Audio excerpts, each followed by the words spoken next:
చెబితే దైవానివే, తన గూర్చి నువ్వు చెబితే దైవానివే. నీ కొరకు చూశాడు ఆ దేవుడే, నీ కొరకు చూశాడు ఆ దేవుడే. ప్రభునందు ప్రియమైన దేవుని పిల్లారా, ప్రకృతికి సంభవించే పెను ప్రమాదాలను ముందుగా జంతుజాలం గుర్తించున అంశం పేరు మరొకసారండి. ప్రకృతికి సంభవించే పెను ప్రమాదాలను ముందుగా జంతుజాలం గుర్తించున. ప్రియమైన దేవుని పిల్లారా, ప్రకృతి అంటే భౌతిక ప్రపంచం, జీవం, సృష్టి మరియు వాతావరణం, వాటి చుట్టూ ఉన్న అన్ని విషయాల గురించి తెలియచేసేది ప్రకృతి.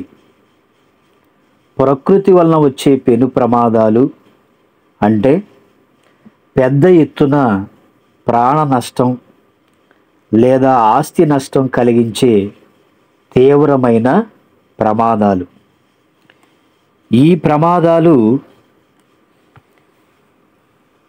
ఈ ప్రమాదాల వలన భూకంపములు, అగ్నిపర్వతాల విస్ఫోటనం, జలప్రళయాలు, మంచు కొండలు కూలిపోవటాలు, ఇలాంటి అనేక రకములైన విపత్తుల నుండి మనిషి తను తాను రక్షించుకొనలేక వాటి వలన చనిపోతూ ఉన్నాడు. ఎన్నోసార్లు ప్రకృతి వైపరీత్యాలను ఎదుర్కోవాలనుకున్నాడు కానీ దాని వలన కలుగు ప్రమాదాలకు మనిషి బలవుతూనే ఉన్నాడు. వాతావరణ శాఖ ప్రధాన కార్యాలయం న్యూఢిల్లీలో ఉందండి. ఈ శాఖ విధులు ఏంటి అని మనం ఆలోచిస్తే, వాతావరణ పరిశీలనలు, వాటిని అంచనా వేయడం, భూకంప శాస్త్ర అధ్యాయాలను, తీవ్రమైన వాతావరణ పరిస్థితులను గుర్తించి హెచ్చరికలు చేయడం, వాతావరణ గణనాంకాలను అందించటం ఈ వాతావరణ శాఖ విధులండి. ఈ వాతావరణ శాఖ వారు ఇదిగో ప్రళయం వస్తుంది లేక భయంకరమైన వర్షాలు వస్తాయని చెప్తే ఆ వర్షాలు రావవలసిన చోటికి రాకుండా వేరే చోటికి వెళ్ళిపోతూ ఉంటాయి. మనిషి ఎప్పుడు జాగ్రత్త పడిపోతాడో అప్పుడే వాటి దిశను మార్చుకుంటూ ఉంటాయి. మనిషి ఎప్పుడైతే అశ్రద్ధగా రాదులే అని ధీమాగా ఉన్నప్పుడు భయంకరమైనటువంటి వర్షాలు వచ్చి అందరినీ కూడా భయపెట్టించి ముంచి వెళ్ళిపోతూ ఉంటాయండి. అనుకోని సమయంలో మనుషులపై దాడి చేస్తూ ఈ దాడిలో మనుషులే ఎక్కువగా బలైపోతారు. పక్షులు, జంతువులు, పురుగులు మాత్రం తప్పించుకుంటూ ఉంటాయండి. మరి ఎన్నో విపత్తులలో జంతువులు, పక్షుల కంటే ఎక్కువగా మనుషులే చనిపోవటం మనం చూస్తూ ఉంటాం. ఇవి ఎందుకు చనిపోవటం లేదు? ఇవి ఎలా రక్షించబడుతున్నాయి? వాటికన్నా గొప్పవాడు, తెలివైనవాడు, మహాజ్ఞాని మనిషి కదా. మనిషి చనిపోతున్నాడు కానీ అవి మాత్రం బ్రతికిపోతూ ఉన్నాయండి. మనిషి కంటే ముందుగా ప్రకృతికి సంభవించే పెను ప్రమాదాలను గుర్తించే శక్తి జంతువులకు ఉందా అని మనం ఆలోచిస్తే, ఆ జంతువులకు ఎవరైనా చెప్తున్నారా అని ఆలోచిస్తేనండి కొన్ని విషయాలను చూద్దాం. ఒకనాడు భారతదేశంలో గుజరాత్ రాష్ట్రానికి సంభవించిన భూకంపంలో మనుషులే ఎక్కువగా చనిపోయారండి. ఏవో ఇండ్లలో కట్టిపడేసిన కొన్ని కుక్కలు, కోళ్ళు, తప్పించుకోవడానికి వీలులేని కొన్ని పెంపుడు జంతువులు మనుషులతో పాటు చనిపోయాయి. కానీ స్వేచ్ఛగా తిరిగేటువంటి ఏ ప్రాణి కూడా మరణించలేదండి. అలాగే 2024లో భయంకరమైనటువంటి సునామీ ఎన్నడూ ఊహించని భూకంపం ఇండోనేషియాలో సుమత్ర దీవిలో రిక్టర్ స్కేలుపై 9గా నమోదైందండి. ఈ సునామీ, ఈ ఊహించని భూకంపం అనేక దేశాల్ని ముంచివేసింది. సుమారుగా 3 లక్షల మంది ప్రాణాల్ని కోల్పోయారండి. అయితే ఆ జలప్రళయంలో కూడా జంతువులు, పక్షులు వందలలో మాత్రమే చనిపోయాయి. కొన్ని చాలా తెలివిగా తప్పించుకొని సునామీ రాని ప్రాంతాలకు వలస వెళ్ళి వాటి ప్రాణాలను దక్కించుకున్నాయండి.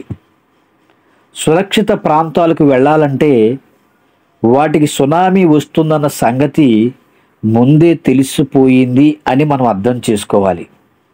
వాటికి సునామీ అన్న ప్రళయం పేరు తిరిగిపోవచ్చు, కానీ ఏదో ఒక ఉపద్రవం, మహాప్రళయం ముంచుకొస్తుందని గుర్తించి వాటి ప్రాణాలు రక్షించుకుంటూ ఉన్నాయండి. ఇక మరొక విషయాన్ని చూస్తే, థాయిలాండ్లోని పర్యాటక కేంద్రంలో ఏనుగులు పర్యాటకులను అంబారీల మీద ఎక్కించుకొని ఊరేగిస్తాయండి. అంబారీ అంటే ఏనుగు వెనక భాగంలో ఒక ఆసనంగా, ఒక సీట్ లాగా మరి దాన్ని తయారు చేసి దాని మీద మనుషుల్ని ఎక్కించి తిప్పటం అండి. అంబారీ అంటారు ఆ ఏనుగు మీద ఎక్కించే వారిని. అంబారీల మీద ఎక్కించుకొని ఊరేగిస్తాయి అన్నమాట.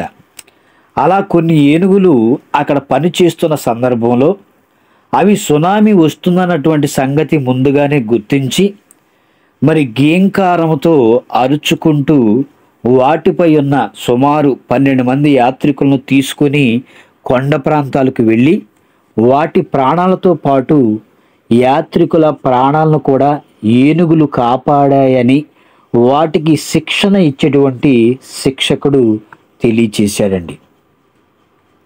ఇక మన భారతదేశంలో చూస్తే తమిళనాడు రాష్ట్రంలోని అభయ అరణ్యంలోనికి ఎక్కడెక్కడి నుండో ఫ్లెమింగ్ పక్షులు ఏటాటా వలస వస్తూ ఉంటాయి.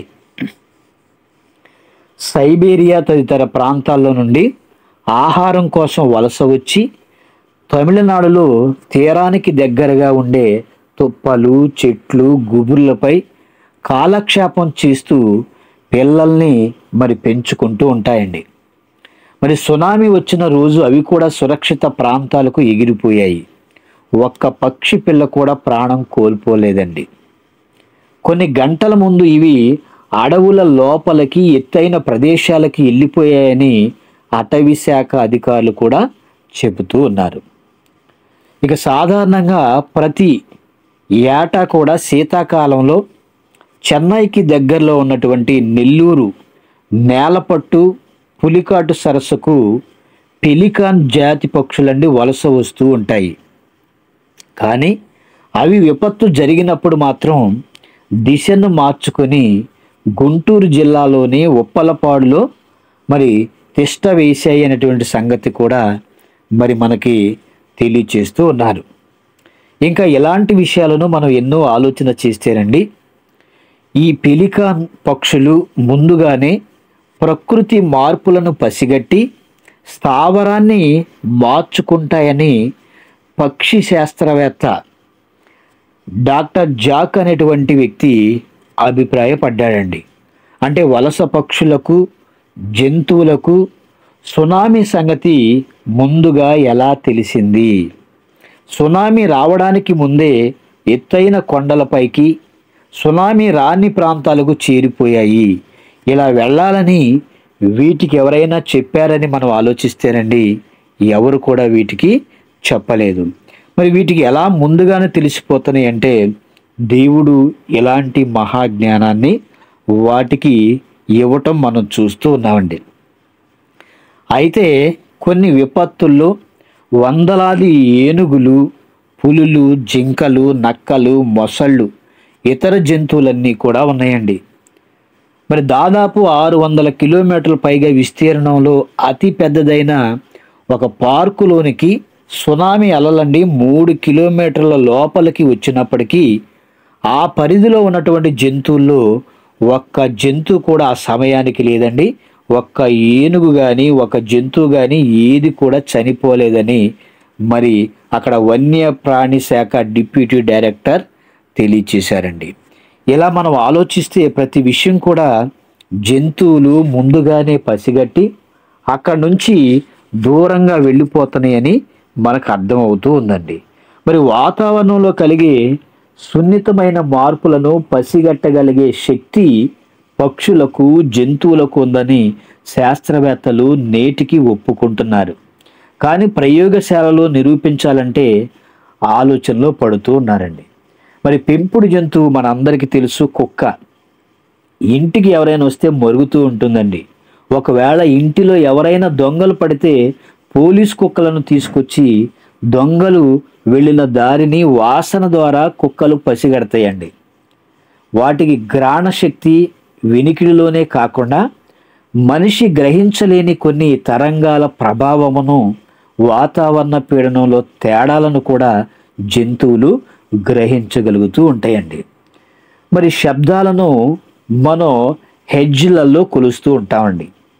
20 హెడ్జ్ల కన్నా తక్కువైన శబ్దాలను ఇన్ఫ్రా సౌండ్స్ అని అంటారండి.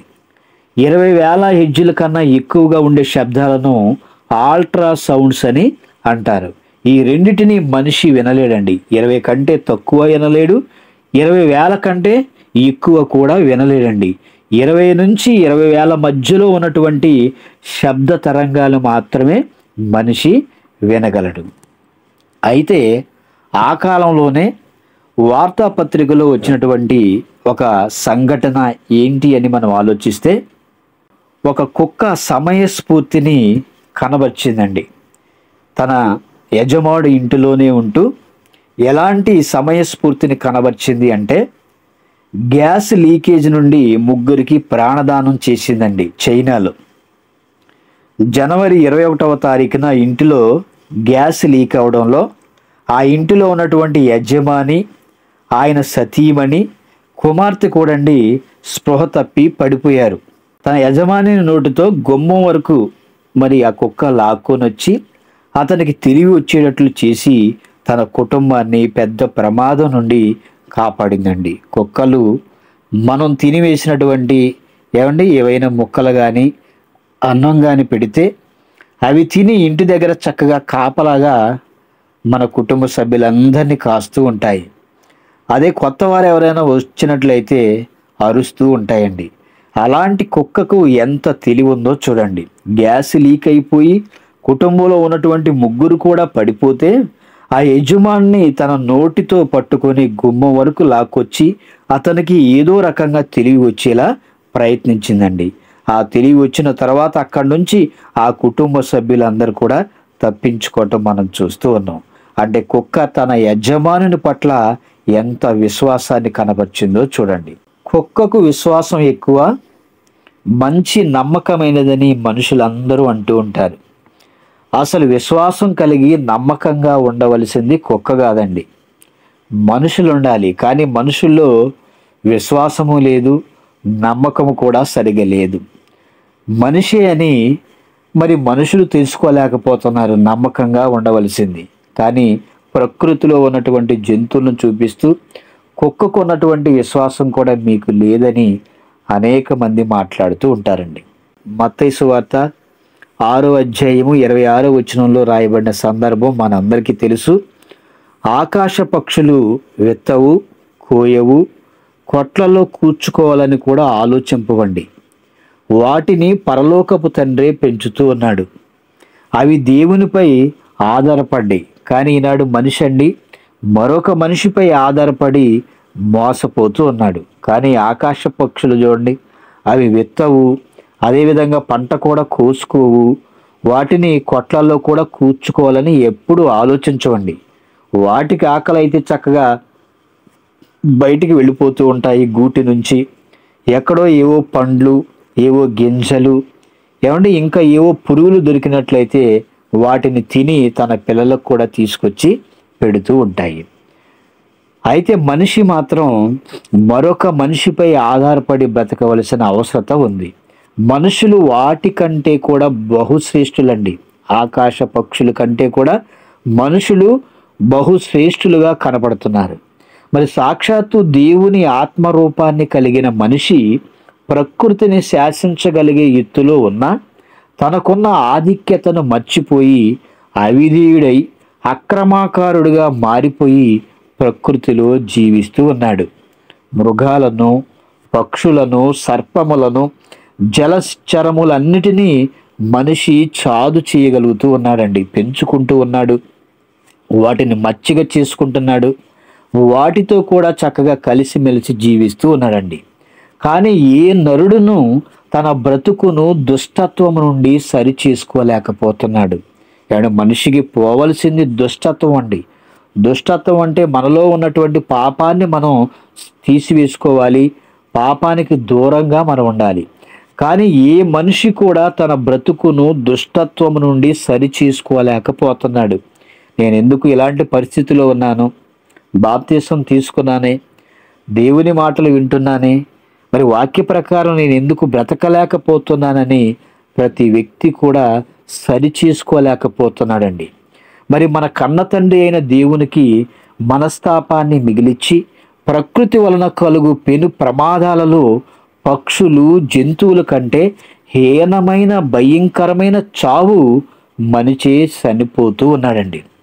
భయంకరమైన చావుకు మనిషే బలైపోతూ ఉన్నాడు. ప్రకృతి వలన కలుగు పెను ప్రమాదాలను ముందుగా గుర్తించే శక్తిని మనిషి కోల్పోతూ ఉన్నాడండి. దేవుని ఉగ్రతకు బలైపోతూ ఉన్నాడు. ఒక మంచి సందర్భాన్ని చూద్దాం, చూడండి. సంఖ్యాకాండము 22వ అధ్యాయము 21వ వచనం నుంచి మీరు చదువుకోండి. సంఖ్యాకాండము 22వ అధ్యాయము 21వ వచనం నుంచి చూద్దామండి. అక్కడ జరిగినటువంటి సందర్భాన్ని మీకు జ్ఞాపకం చేస్తున్నాను. దేవుడు చెప్పిన మాటను ఇజ్రాయేలుకు ప్రకటించవలసిన ప్రవక్త బిలామండి. ఇతడు ఇజ్రాయేలును ఆశీర్వదించవలసినది పోయి మోయాబు రాజైన బాలాకు ఇచ్చిన సంపదకు ఆశపడి ఇజ్రాయేలును శపించడానికి వెళ్ళేటప్పుడు బిలాము చేస్తున్న పని దేవునికి విరోధముగా ఉంది కాబట్టి బిలామును చంపటానికి దేవుని యొక్క దూత ఖడ్గముతో నిలిచి మరి ఎదురుగా ఉన్నప్పుడండి అక్కడ దూత బిలామునకు కనబడకపోయినా అతని వెంట ఉన్న మరి గాడిద గార్ధాబముకు మరి కనిపిస్తూ ఉంది. ఎందుకంటే మరి ఇజ్రాయేలు ప్రజలను ఆశీర్వదించమని దేవుడు చెప్తే బాలాకు ఇచ్చేటువంటి సంపదకు ఆశపడిపోయి ఇజ్రాయేలు ప్రజలను శపించడానికి బిలాము తన గార్ధాబము పైన ఎక్కి ప్రయాణం చేస్తూ ఉన్నాడండి. అయితే మార్గ మధ్యంలో ఆ గాడిదకు దేవుని దూత కనిపిస్తూ ఉంది. కనిపిస్తూ ఉన్నప్పుడు మరి ఆ దూతను చూసి ఈ గాడిద ముందుకు ప్రయాణం చేయడం లేదండి. బిలాము బుద్ధి మారిపోయినా గాడిద బుద్ధి మాత్రం మారలేదండి. తన యజమానునికి ప్రాణహాని జరగకూడదని అది ముందుకు పోకుండా అక్కడే మార్గ మధ్యలోనే ఆగిపోయింది. మరి ఈ సంగతి గమనించని బిలాము గాడిదను మొదటిసారి కొట్టాడు, అయినా ముందుకు కదలట్లేదండి. రెండోసారి కొట్టాడు, మరలా ప్రయాణం చేయట్లేదు. మూడోసారి కూడా కొట్టాడండి. ఈ 3 సార్లు కొట్టినా సరే అక్కడ నుంచి ఒక్క అడుగు కూడా గాడిద ముందుకు మరి వెళ్ళడం లేదండి. మరి అప్పుడు దేవుడు గాడిదకు మానవ స్వరం అనుగ్రహించాడండి. మనం ఎలాగైతే మాట్లాడుతున్నామో అలాగే జంతువు అయిన గాడిదకు దేవుడు మానవ స్వరాన్ని అనుగ్రహించి దాని నోట వచ్చు మాటలు ఏమండి అంటే గాడిద మరి మాట్లాడినప్పుడు ఆ మాటలు విన్నటువంటి బిలాముకు కన్నులు తెరవబడి తనను చంపడానికి వేచి ఉన్న దేవదూతను చూసి మిక్కిలి భయపడిపోయిందండి. ఇదే సందర్భం మనకి పేతురు గారు రాసిన 2వ పత్రికలో కూడా 2వ అధ్యాయము 15-16 వచనాల్లో కూడా ఉంటుందండి. యోధా పత్రిక 1వ అధ్యాయము 11వ వచనం చూద్దాం. యోధా పత్రిక 1వ అధ్యాయము 11వ వచనం. అయ్యో వారికి శ్రమ, బిలాము నడిచిన తప్పు త్రోవలో అతురముగా పరిగెత్తిరి. ఏమంటే అయ్యో వారికి శ్రమ అంటే ఇక్కడ బిలాము ఏం చేశాడండి? సంపద కోసం ఆశపడి దేవుని ప్రజలను శపించడానికి బయలుదేరాడు. అలా ఎవరైతే సంపద కోసం ఆశపడుతూ ఉన్నారో వారందరికీ కూడా శ్రమ అని మాట్లాడుతూ బిలాము నడిచిన తప్పు త్రోవలో మనం కూడా నడవకూడదని వాక్యం మనకి సెలవిస్తూ ఉంది. ఏమండి, ఈరోజు సంపాదన కోసం ఎంతోమంది ఎన్నో అడ్డదారులు త్రొక్కుతూ ఉన్నారండి. ఎన్నో అబద్ధాలు ఆడుతూ ఉన్నారు, ఎన్నో దొంగతనాలు చేస్తూ ఉన్నారు, ఎన్నో మోసాలు చేస్తూ ఉన్నారండి. మనది కాని డబ్బు కోసం ఎన్నో ప్రయత్నాలు చేస్తూ ఉన్నారు. అలాంటి వారికి శ్రమ అని మాట్లాడుతూ బిలాముని మనకి ఈ సందర్భంలో జ్ఞాపకం చేస్తూ, బిలాము ఎలాగైతే సంపద కోసం ఆశపడి తప్పు మార్గంలో ప్రయాణించడానికి మరి బయలుదేరి వెళ్ళాడో మీరు అలా ఉండవద్దని మనకి దేవుడు చక్కటి పాఠాన్ని తెలియచేస్తూ ఉన్నాడండి. భాషా జ్ఞానం లేని ఒక గాడిద తన యజమానునికి వచ్చేటువంటి ప్రమాదమును ముందుగానే గుర్తించి కాపాడుకుందండి. ఎంత మరి తెలివిగలదో, ఎంతటి మరి జ్ఞానాన్ని దేవుడు గార్ధాబముకు అనుగ్రహించాడో చూడండి.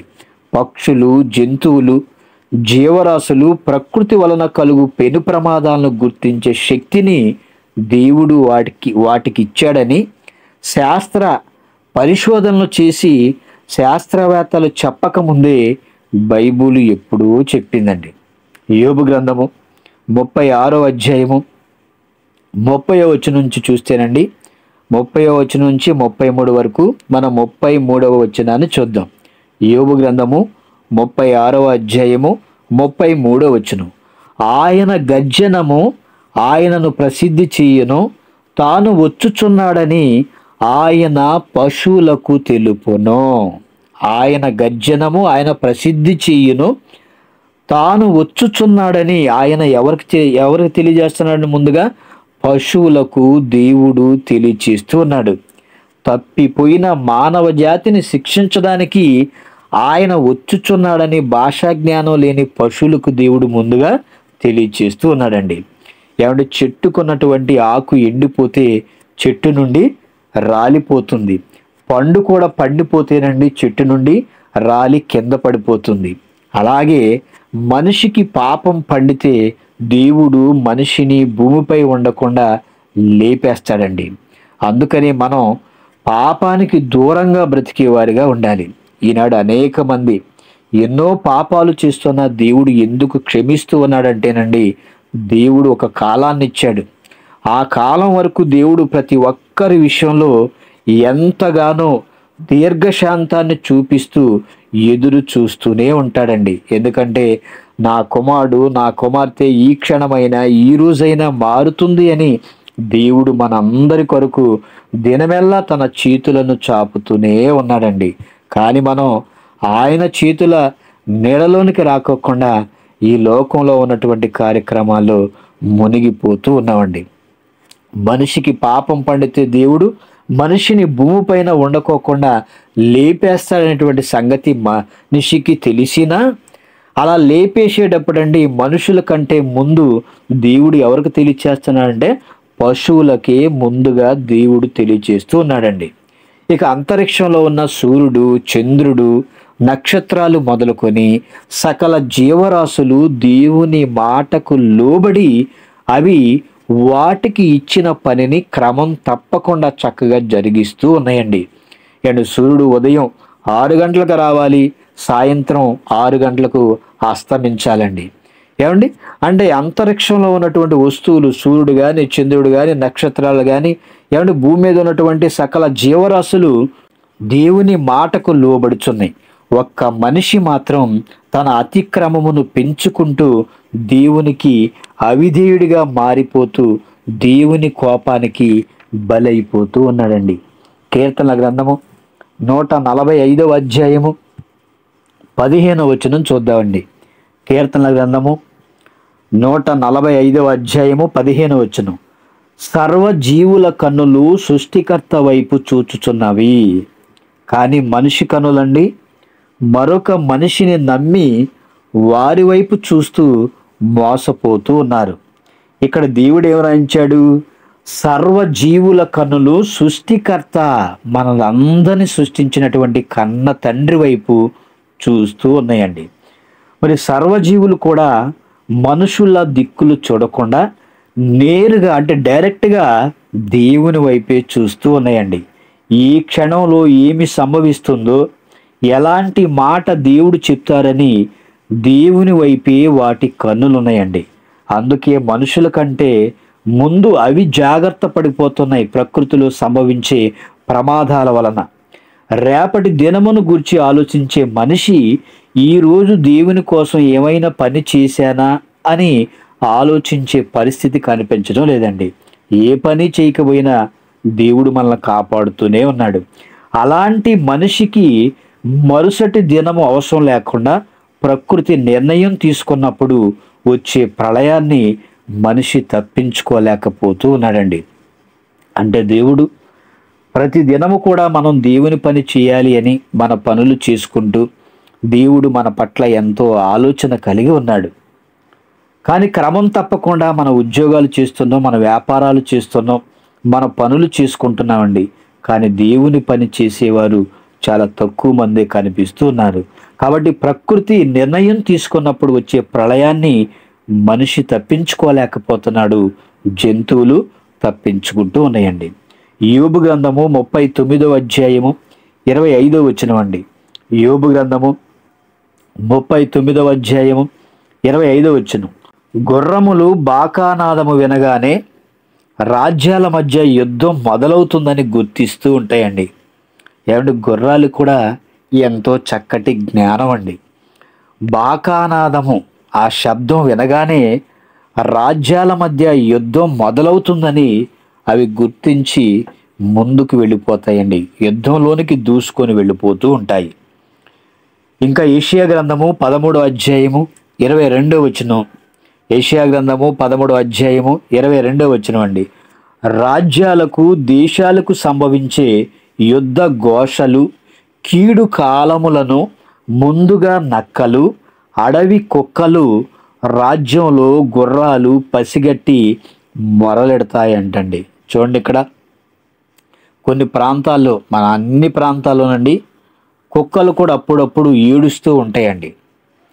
కుక్కలు ఏడవటం ద్వారా ఆ ప్రాంతంలో ఉన్నవారు ఎవరో ఒకరు చనిపోతారని కీడును తెలియచేస్తున్నట్లుగా కుక్కలు అరుస్తూ ఉంటాయండి. ఇక్కడ అడవి కుక్కలను రాయించారంటే మన ఇండ్ల పక్కన ఉండేటువంటివి కుక్కలండి. అడవిలో ఉండే కుక్కలవి, మనకి ఇండ్లలో ఉండేటువంటి కుక్కలు వేరండి. అంటే కుక్క జాతి ఒకటే కాబట్టి దేవుడు ఏం రాయించాడంటే రాజ్యాలకు దేశాలకు సంభవించే యుద్ధ ఘోషలు, కీడు కాలములను ముందుగా నక్కలకు తెలుస్తాయంట. అదేవిధంగా అండి అడవి కుక్కలు, మన ఊర్లలో ఉన్నటువంటి కుక్కలకు కూడా తెలుస్తాయండి. అందుకని ఊర్లో కుక్కలు ఏడుస్తూ ఉన్నప్పుడు అందరూ వాటిని గద్దిస్తూ ఉంటారు. అలాగే రాజ్యంలో గుర్రాలు కూడా పసిగట్టి యుద్ధంలోనికి దూసుకొని వెళ్ళిపోతూ ఉంటాయండి. అంటే ఆ దేశాలకు దేవుని ఉగ్రత రాబోతుందని మోగజీవులయుండి అతి చిన్న మెదడు కలిగిన వీటికి ప్రకృతి ప్రమాదాలను గుర్తించే సామర్థ్యాన్ని దేవుడే ఇచ్చాడండి. మరి మనుషులు చేసిన తప్పుకు వారే శిక్ష అనుభవించాలి తప్ప ఏ తప్పు చేయని మోగజీవులను దేవుడు శిక్షించడం లేదు. కాబట్టి వాటికి ముందుగా తెలిసిపోవటం వల్ల అవి వాటి ప్రాణాలను దక్కించుకుంటూ ఉన్నాయి. కానీ మనమండి, మనకు ముందుగా తెలియదు కదండి. ఆ వర్షం వస్తుందా అంటే మబ్బులు బాగా పట్టాయి అంటే కురిసే అంతవరకు కూడా మనం ఆరబెట్టుకున్న బట్టలు కూడా తీయండి. ఇంకా ఏవైనా ఆహార పదార్థాలు ఎండలో ఆరబెట్టుకున్నా వాటిని కూడా మనం తీయం. అంటే పడేంత వరకు కూడా మనిషి నమ్మడండి. కానీ జంతువులు చూడండి, చక్కగా జరగబోయేటువంటి ప్రమాదాలను ముందుగానే గుర్తిస్తూ ఉన్నాయి.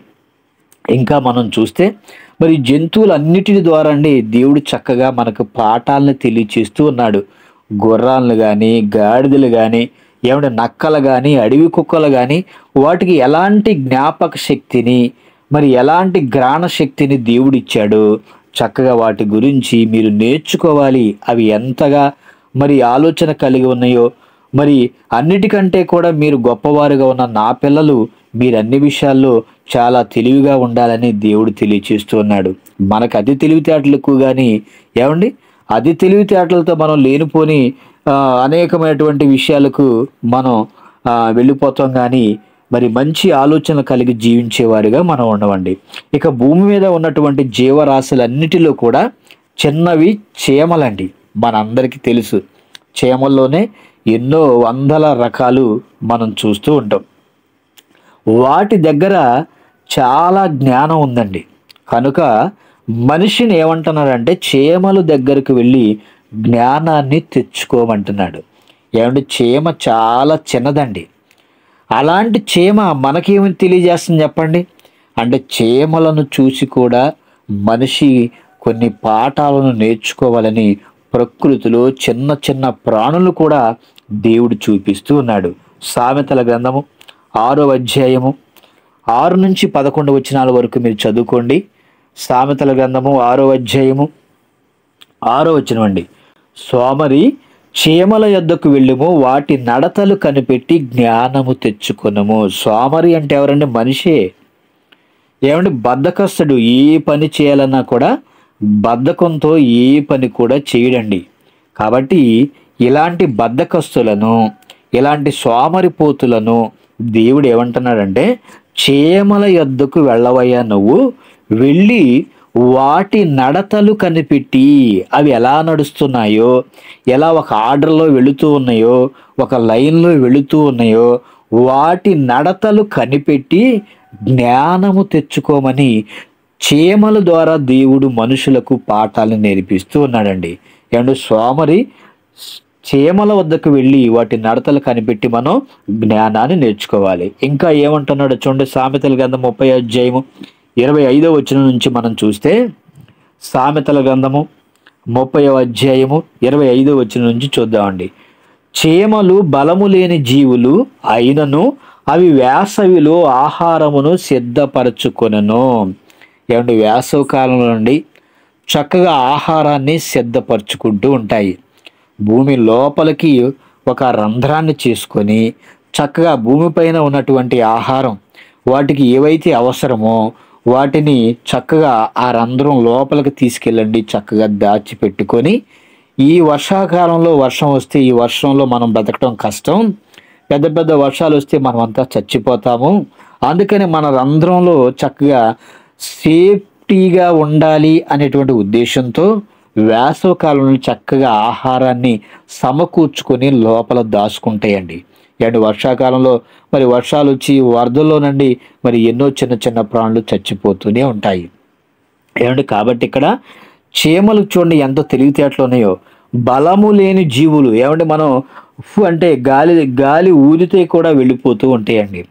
చీమలు బలము లేని జీవులు అయినను అవి వేసవిలో ఆహారాన్ని సిద్ధపరచుకుంటాయి. మనిషి 3 కాలాల్లో కూడా అండి ఏమంటే సోమరిపోతులాగా ఉంటాడు. కానీ చీమలు చూడండి చక్కగా వేసవి కాలంలో ఆహారాన్ని సిద్ధపరచుకుంటున్నాయి అంట. ఇక చిన్న కుందేళ్ళు బలము లేని జీవులండి, అవి కూడా అయినను అవి పేటు సందులలో నివాసములు కల్పించుకుంటాయి అంటండి.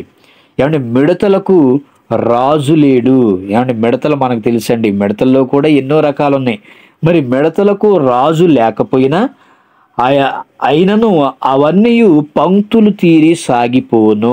పంక్తులు అంటే అండి వరుస క్రమంలో చక్కగా సాగిపోతూ ఉంటాయండి. ఎవరు చెప్పారు మీరు ఎలాగే నడవాలి, ఎలా పంక్తుల్లో మరి వెళ్ళాలి, అదేవిధంగా పేటు సందుల్లో మీరు దాక్కొని నివాసాలు కల్పించుకొని ఉండాలని మరి చిన్న చిన్న ప్రాణులకి ఎవరు చెప్పారు చెప్పండి?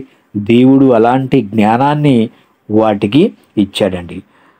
ఇంత చిన్న చిన్న జీవులు కూడా వాటి భవిష్యత్తు భద్రతపై చాలా తెలివిగా మసలుకుంటుంటే వాటికున్న తెలివి మనిషికి లేకపోక దేవుణ్ణి ఎరుగక కాలాన్ని చెల్లిస్తూ ఈ లోకం నుంచి శాశ్వతంగా వెళ్ళిపోతూ ఉన్నాడండి. కనీసం చిన్న చిన్న జీవులకు, చిన్న చిన్న ప్రాణులకు ఉన్నటువంటి జ్ఞానం కూడా, తెలివి కూడా మనిషికి లేకుండా మూర్ఖుడుగా ప్రవర్తిస్తూ ఉన్నారు అనేక మంది. ఇంకా మరొక మాట చూద్దాం చూడండి. ఇర్మియా గ్రంథము 8వ అధ్యాయము 7వ వచనం చూద్దామండి. ఇర్మియా గ్రంథము 8వ అధ్యాయము 7వ వచనం. ఆకాశములకెగురు సంకుబుడి కొంగ అయినను తన కాలము నెరుగును, తెల్లగోవయు మంగళకత్తి పెట్టయు ఒదే కోరుకును తాము రావలసిన కాలమును ఎరుగును. అయితే నా ప్రజలు యెహోవా న్యాయ విధిని ఎరుగరు అంటున్నాడండి. చూడండి, ఇక్కడ ఆకాశ పక్షులండి కొన్ని కొన్ని దేశాల్లో, కొన్ని కొన్ని రాష్ట్రాల్లో, కొన్ని కొన్ని ప్రాంతాల్లో మరి నివాసం చేస్తూ ఉన్నప్పుడు అక్కడ ఆహారం దొరకపోతేనండి అవి కొన్ని వందల వేల కిలోమీటర్ల దూరం ప్రయాణం చేస్తూ వస్తాయండి. వచ్చి అక్కడ గుడ్లు పెట్టి పొదిగి పిల్లల్ని చేసుకొని మరలా వాటిని పెంచుకొని మరలా ఈ కాలం ఇక్కడ గడుపుకున్న తర్వాత మరలా వచ్చినటువంటి ప్రాంతాలకి తిరిగి వెళ్ళిపోతూ ఉంటాయండి. అంటే ఆకాశ పక్షులకు వాటి కాలము తెలుసు. అవి ఏ కాలమున ఎక్కడికి వెళ్ళాలో ఎక్కడికి వెళ్ళకూడదో అవి ముందే నిర్ణయించుకుంటూ ఉంటాయండి. కానీ మనిషి అండి ఎక్కడికి పడితే అక్కడకు, ఎక్కడ పాపం అంటే అక్కడికి వెళ్ళిపోతూ ఉంటాడండి. ఇక కాకులు మన అందరికీ తెలుసండి. మన ఇంటి చుట్టుపక్కల ఉండేటువంటి కాకులు మనందరికీ తెలుసు. ఈ కాకులు కూడా దేవుడు ఎలాంటి జ్ఞానం ఇచ్చాడో చూడండి. యోబు గ్రంథము 38వ అధ్యాయము 41వ వచనం చూద్దామండి. యోబు గ్రంథము 38వ అధ్యాయము 41వ వచనం. తిండి లేక తిరుగులాడుచు కాకి పిల్లలు దేవునికి మొరపెట్టినప్పుడు కాకికి ఆహారము సిద్ధపరచువాడెవడు? ఏమండి, తిండి లేక తిరుగులాడుచు కాకి పిల్లలు దేవునికి మొరపెడుతున్నాయండి. ఏమండి, కొన్ని సందర్భాల్లో మనం నేర్చుకున్నాం కాకులు అరిస్తే చుట్టాలు వస్తారు అని. అలా కాదండి, దేవుడు ఏమంటున్నాడంటే తిండి లేకపోతే కాకి పిల్లలు ఏం చేస్తాయంటే దేవునికి మొరపెడుతున్నాయి. వాటి స్వరం ద్వారా అరుస్తూ కాకికి ఆహారాన్ని సిద్ధపరిచేది ఎవరంటే ప్రకృతిలో దేవుడండి. అంటే తల్లి కాకి ఆహారం కోసం వెళితే పిల్ల కాకులు దేవునికి ప్రార్థన చేస్తూ ఉన్నాయండి. అంటే మొరపెడుతూ ఉన్నాయి వాళ్ళ భాషలో. మా తల్లికి ఆహారాన్ని దయచేయమని వాటికి తెలుసు కాబట్టి ఆహారాన్ని ఇచ్చేది దేవుడని ఆ చిన్న పక్షులు కాకులు కూడా తెలుసండి. మరి ఈరోజు ఎంతమంది మనుషులకు తెలుసండి మనిషి దేవుని వల్ల బ్రతుకుతున్నాడని? మనందరికీ తెలిసినా మనం మాత్రం దేవుని మాటను లక్ష్య పెట్టేవారిగా లేవండి. కీర్తన గ్రంథము 147వ అధ్యాయము 9వ వచనం చూద్దామండి. కీర్తన గ్రంథము 147వ అధ్యాయము 9వ వచనం. పశువులకును అరుచుచుండు పిల్ల కాకులకును ఆయన ఆహారం ఇచ్చువాడు. పశువులకును అరుచుచుండు పిల్ల కాకులకును ఆయన ఆహారం ఇచ్చువాడు. అంటే పశువులకు పిల్ల కాకులు కూడా అండి ఆహారాన్ని దేవుడే ఇస్తూ ఉన్నాడు. ఇంకా కాకుల గురించి దేవుడు ఏమని మాట్లాడుతున్నాడో చూడండి. లూకాసు వార్త 12వ అధ్యాయము 24వ వచనం చూద్దామండి. లూకాసు వార్త 12వ అధ్యాయము 24వ వచనం.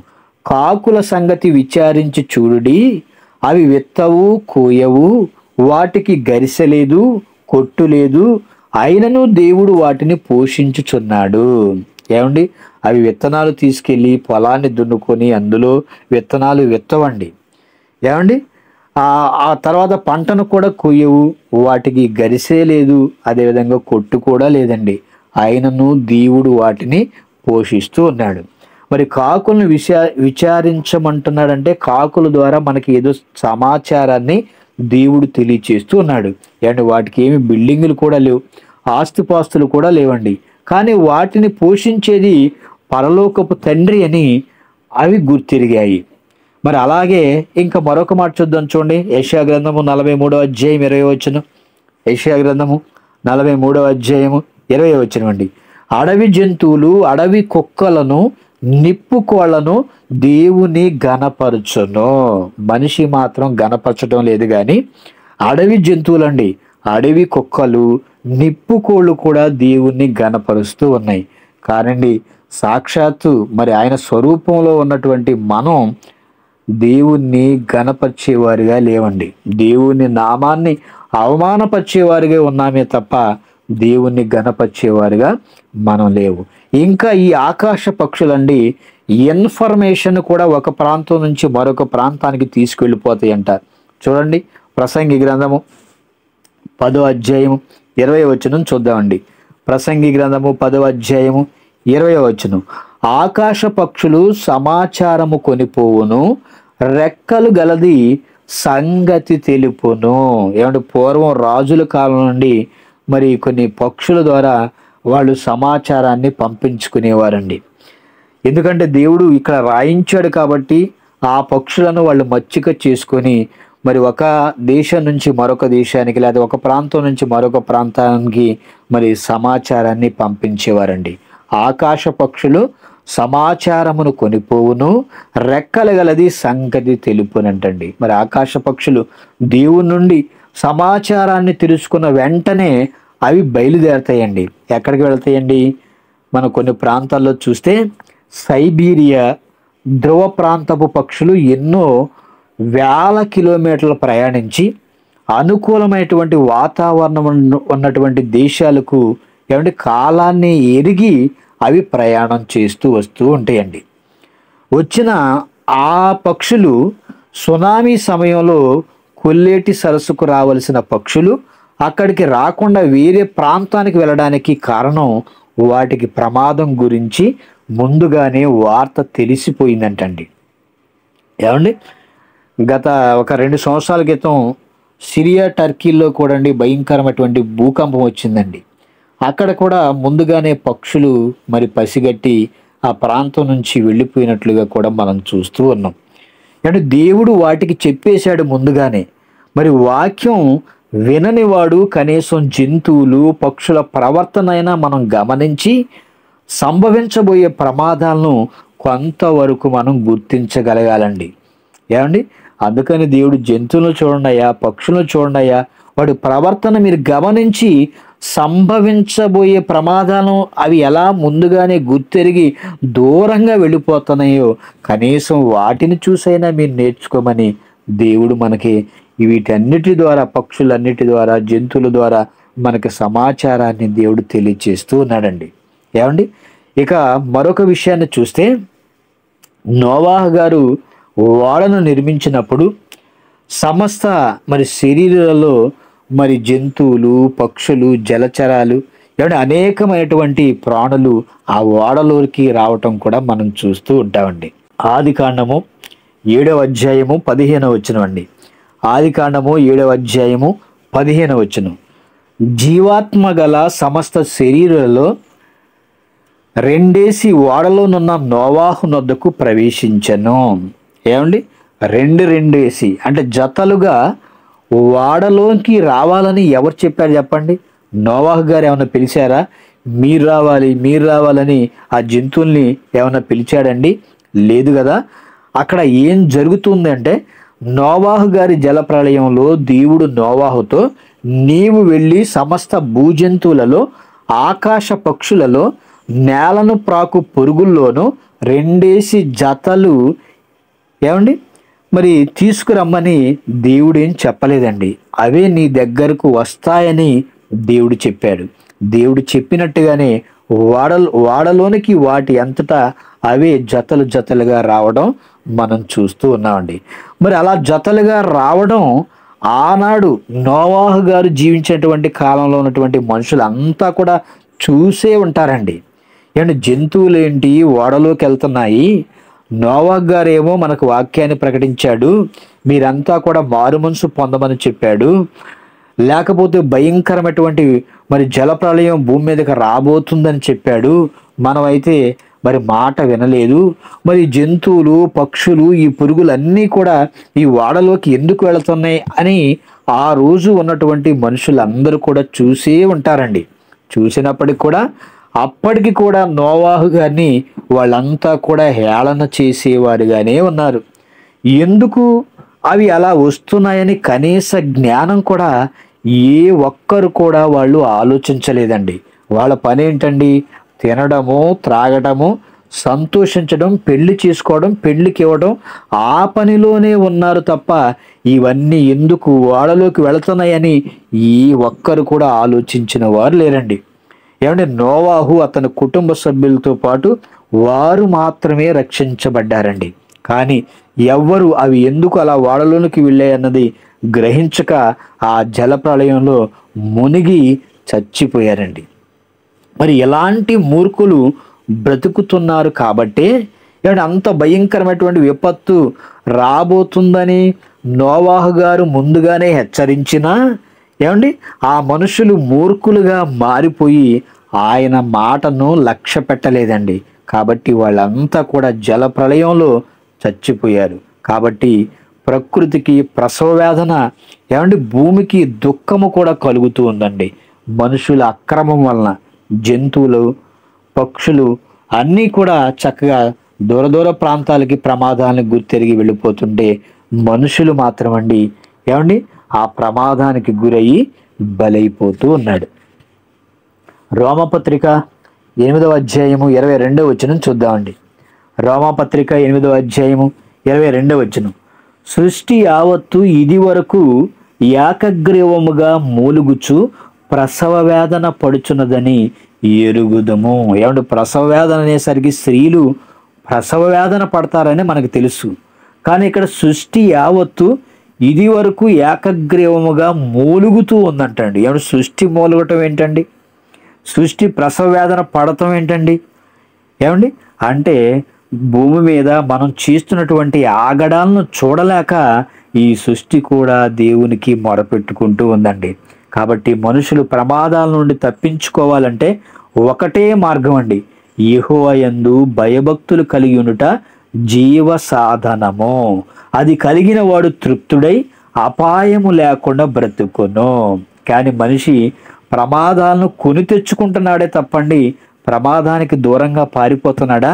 ఈ రోజుల్లోండి యువత ఎన్ని ప్రమాదాలను కొని తెచ్చుకుంటుందో చూడండి. వివాహమైన భార్యాభర్తలు కూడా అనేక ప్రమాదాలను కొని తెచ్చుకుంటూ ఉన్నారండి. ఏమండి వాళ్ళ దాంపత్య జీవితంలో చక్కగా భార్యాభర్తలు కలిసిమెలిసి ఉండవలసిన వారు ఏమండి మరొకరిని వాళ్ళ జీవితాల్లోకి ఆహ్వానించినప్పుడు ఆ కుటుంబ వ్యవస్థ అంతా కూడా సర్వనాశనం అయిపోతూ ఉందండి. అంటే మనుషులు కొన్ని సమస్యలను కొని తెచ్చుకుంటూ ఉన్నారు. అంటే జంతువులు, పక్షులే దేవుణ్ణి ఘనపరుస్తుంటే మనిషి మాత్రం వాని ఘనతను వెతుకుకుంటూ ఉన్నాడండి. చూడండి, ఈ రోజుల్లో చాలామంది మనుషులు గొప్ప కోసం ఎన్నో కార్యక్రమాలు చేస్తూ ఉన్నారు. నేను గొప్పవాడిని అనిపించుకోవడానికి ఏమండి మనం ఎప్పుడు కూడా సమాజంలో గొప్పవారిగా ఎంచబడితే అది దేవుని దృష్టిలో తక్కువేనండి. ఎప్పుడు కూడా మనం దేవుని దృష్టిలోనే గొప్పవారిగా ఎంచబడాలి. కానీ మనుషులండి సమాజంలో గొప్పవారిగా మరి పిలువబడాలని ఎన్నో కార్యక్రమాలు చేస్తూ ఉంటారు, ఎంతోమందికి సహాయం చేస్తూ ఉంటారు. అలా కాకుండా దేవుని దృష్టిలో మనం ఎప్పుడు గొప్పవారిగా బ్రతకాలనేటువంటి ఆలోచన ప్రతి ఒక్కరిలో కూడా ఉండాలి. ఏమండి మరి ఇకపోతే అవి దేవునికి లోబడి తమ జన్మకు ఒక సార్థకతను చేకూర్చుకున్నాయండి జంతువులన్నీ కూడా. ఎందుకంటే దేవుడిచ్చినటువంటి పని చేస్తూ ఉన్నాయి అవి, జంతువులు, పక్షులు, జలచరాలు, ఏమంటే చివరికి సృష్టి ఇవన్నీ కూడా అండి చక్కగా దేవుని పని చేస్తూ మరి దేవుడు ఆ జంతువులను, పక్షులను మరి పుట్టించినందుకు వాటి జన్మకు సార్థకతను అవి చేకూర్చుకున్నాయండి. కానీ మనిషి ఏమండి మనకు నచ్చినట్లుగా మనం బ్రతుకుతూ ఉన్నాం. మార్కు సువార్త 11వ అధ్యాయము 7వ వచనం చూద్దామండి. మార్కు సువార్త 11వ అధ్యాయము 7వ వచనం, వారు ఆ గాడిద పిల్లను యేసు నొద్దకు తోడుకొని వచ్చి తమ బట్టలు దానిపై వేయగా ఆయన దాని మీద కూర్చుండెను. ఏమండి యేసుక్రీస్తు వారు జీవించిన కాలంలో గాడిద పిల్లను యేసుక్రీస్తు వారి వద్దకు తీసుకొని వచ్చి తమ బట్టలు దానిపై వేయగా ఆయన దాని మీద కూర్చున్నాడండి. అంటే లోక రక్షకుడిని నేను మోసాను అని ఎంత గొప్పగా గాడిద ఫీల్ అయిపోయి ఉంటుందో చూడండి. లోక రక్షకుడిని తన పైన అది మోసింది అని ఎంతో హ్యాపీగా ఫీల్ అయిపోయి ఉంటుందండి. నా జన్మ కూడా ధన్యం అయిపోయింది అని అనుకునే ఉంటుంది ఆ గాడిద. మరి నేటికి దాని చరిత్రను క్రైస్తవులుగా మనం బైబిల్ చదువుతున్న వారందరూ కూడా అండి ఆ గాడిద గురించి మనం చెప్పుకుంటూ ఉంటాం. ఎందుకంటే ప్రభువును మోసినటువంటి గాడిద జన్మ ధన్యం అయిపోయింది అని. ఇక చివరిగా ఒక మాట చూసి ముగించుకుందామండి. మత్తయి సువార్త 17వ అధ్యాయము 27వ వచనం. మత్తయి సువార్త 17వ అధ్యాయము 27వ వచనం, అయినను మనము వారికి అభ్యంతరము కలుగజేయకుండానట్లు నీవు సముద్రమునకు పోయి గాలము వేసి మొదట పైకి వచ్చు చేపను పట్టుకొని దాని నోరు తెరచిన ఎడల 1 షెకెలు దొరుకును, దానిని తీసుకొని నా కొరకును నీ కొరకును వారికిమ్మని అతనితో చెప్పాను. ఏమండి, లోకరక్షకుడైన యేసుక్రీస్తు వారిపై ప్రభుత్వమునకు ఎదురు తిరుగుతున్నాడన్న నింద అనేది ఆయన పైన రాకుండా ఉండడానికి ఏం చేశాడు అంటే, మరి నీటిలో పడినటువంటి షెకెల్ను మరి మృంగి ముందుగా గాలానికి చిక్కబడి తన ప్రాణం కోల్పోయిందండి ఒక చేప. ముందుగానే దేవుడు ఆజ్ఞాపించాడు, అంటే నీట పడిన షెకెల్ను నువ్వు మింగాలి, మింగిన తర్వాత మరి గాలం వేసినప్పుడు నువ్వు చిక్కాలి అని. ఆ చిక్కిన తర్వాత ఏమైపోతుందని చనిపోతుంది కదండి. చనిపోయిన తర్వాత దాని నోటులో ఉన్నటువంటి ఆ షెకెలు తీసి పన్ను కట్టాలండి. అంటే మరి అది మింగినటువంటి షెకేలు అంటే నాణ్యము అనుకోవచ్చండి. ఆ షెకేలును మరి పేతురు గారు పన్నుగా చెల్లించారండి.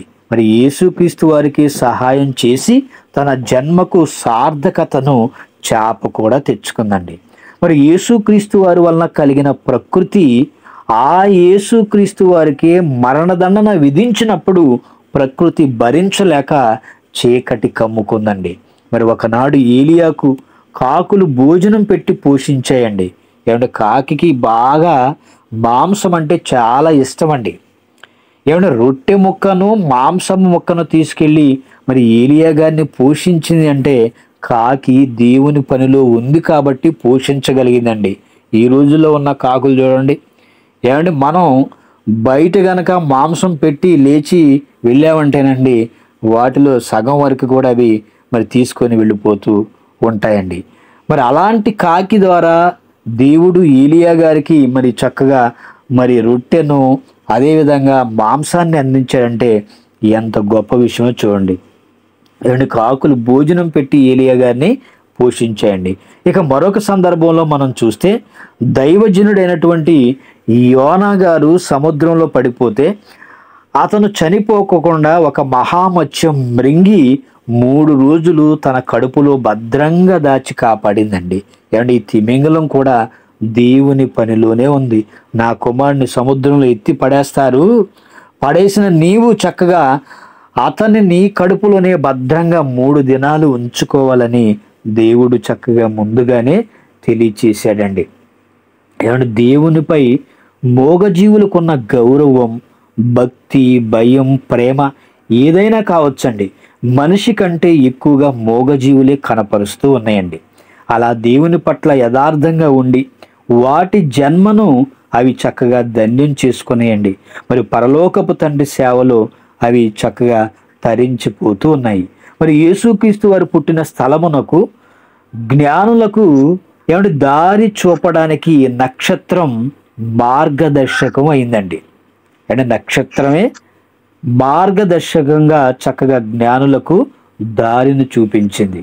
జ్ఞానులకు ముందు బయలుదేరి నక్షత్రం వారిని క్రీస్తు వారు ఉన్నటువంటి చోటుకి నడిపించింది. ఇంకా మనం చూస్తేనండి బైబిల్ అనేక సందర్భాల్లో మనిషి కంటే ప్రకృతిలోని జీవరాశులు దేవుని మాటకు విలువనిచ్చి పనిచేస్తూ ఉన్నాయండి. వీటిని చూసి మనిషి బుద్ధి తెచ్చుకొనకపోతే పెను ప్రమాదాలకు బలైపోయి మనమంతా కూడా చనిపోవలసిన వారమై ఉంటామండి. అంటే ప్రకృతిలో సంభవించేటువంటి పెను ప్రమాదాలను ముందుగా జంతువులు గుర్తిస్తూ ఉన్నాయి. కానీ మనిషి మేధావి, గొప్పవాడు అనుకున్నాడండి. కానీ అటువంటి జ్ఞానాన్ని దేవుడు మనిషికి ఇచ్చినా ఏమంటే మనిషి మాత్రం ఆ భయంకరమైనటువంటి పెను ప్రమాదాల్లో చిక్కుకొని మరణిస్తూ ఉన్నాడు.